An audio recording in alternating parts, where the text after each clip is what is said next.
Le journal du soir sur Afrique Sport, c'est parti pour un nouveau numéro que nous entamons avec les dates FIFA. À l'instar de bon nombre de pays africains, la Guinée a annoncé ses adversaires dans le cadre de la fenêtre internationale du mois prochain.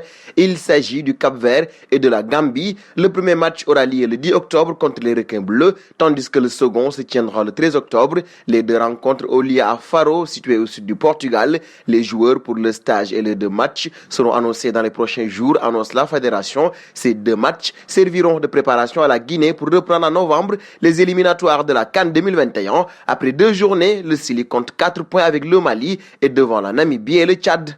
Et parlant de la Guinée, un de ses fils fait l'actu. Florentin Pogba est positif à la Covid-19. Dès la prise de connaissance des résultats, le joueur a été isolé et soumis au protocole sanitaire adapté tout en effectuant un test sérologique qui a confirmé le premier diagnostic. Florentin Pogba n'a en conséquence pas effectué le déplacement à Toulouse. Le défenseur reprendra avec le groupe professionnel une fois la période d'isolement respectée et après avoir effectué de nouveaux tests, a indiqué le FC Sochaux sur son site officiel.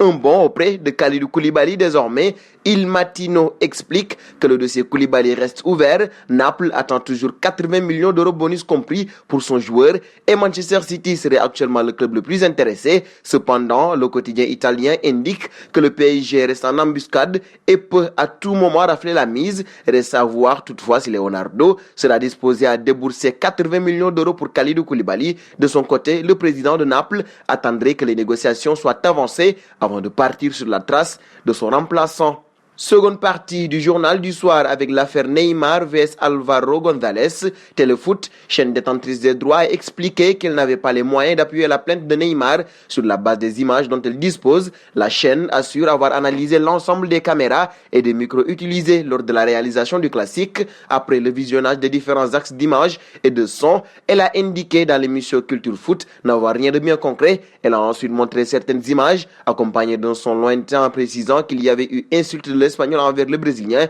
mais qu'elle n'avait pas détecté de propos racistes par le biais de ses moyens techniques. Neymar devra donc attendre le verdict de demain pour être fixé. Et c'est notre question du jour. Pensez-vous que Neymar a inventé cette histoire de racisme parce que frustré par la défaite face à l'OM? Vos réponses seront entendues en commentaire.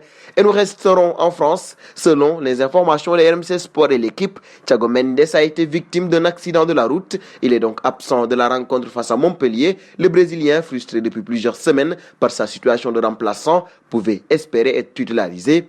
Il devra attendre. Mot de mercato dans ce journal du soir. Cela fait plusieurs saisons maintenant que le Real Madrid souhaite se séparer de Gareth Bale. Le Gallois ne voulait rien entendre jusque-là, mais il aurait donné son accord pour un prêt à Manchester United. Pour rappel, dans ce dossier, le Real Madrid était même disposé à lui payer une partie de ses 2 dernières années de contrat afin qu'il puisse rejoindre un nouveau club avec un salaire moins important. Les Madrilènes devront néanmoins peut-être payer une partie de ces émoluments estimés à 15 millions d'euros net par saison. Il reste encore un point important que Manchester United passe définitivement à l'action. Les Red Devils souhaitaient en tout premier lieu recruter Jadon Sancho, mais les négociations avec le Borussia Dortmund n'ont jamais réussi à aboutir. Jusque-là, tout du moins, Bale étant leur dernier choix, les merengues peuvent vraiment y croire. Dernier point du journal avec une bonne nouvelle. Dans un message posté sur son compte Instagram, l'ancienne star des Rangers, Brian Laudrup a annoncé qu'il avait réussi à vaincre le cancer du lymphome folliculaire contre lequel il luttait depuis 10 ans. L'ancien international danois, Laudrup a notamment remporté l'Euro 1992 avec sa sélection. C'est donc terminé pour le journal du soir de ce mardi. C'était un plaisir de vous l'avoir présenté. Nous vous donnons donc rendez-vous demain tout en vous invitant à vous abonner sur Afrique Sport pour ne rien manquer des infos football.